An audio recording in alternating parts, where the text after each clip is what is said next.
முதல்ல வலம்புரி விநாயகர், இடம்புரி விநாயகர்னா என்ன அர்த்தம் அப்படின்னு சொல்லி பார்த்தோம்னா, அந்த தும்பிக்கையை வைத்துத்தான் சொல்கிறார்கள். தும்பிக்கையானது வலதுபுறமாக வளைந்திருந்தால் அதற்கு வலம்புரி விநாயகர் என்றும், தும்பிக்கையானது இடதுபுறமாக வளைந்திருந்தால் அதனை இடம்புரி விநாயகர் என்றும் குறிப்பிடுகிறார்கள்.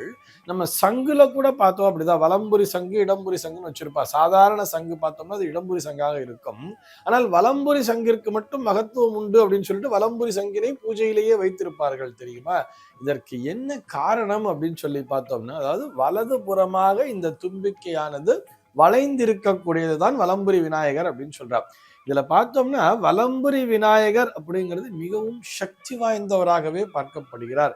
அப்படி என்ன மகத்துவம் அதற்கு அப்படின்னு சொல்லி பார்த்தோம்னா, இந்த யோகா சாஸ்திரம் படிச்சவாளுக்கெல்லாம் தெரியும். இடதுபுறம் ஓடக்கூடியது இதா நாடி, வலதுபுறம் தான் இந்த சூரிய நாடி, பிங்களா நாடி அப்படின்னு சொல்லுவா.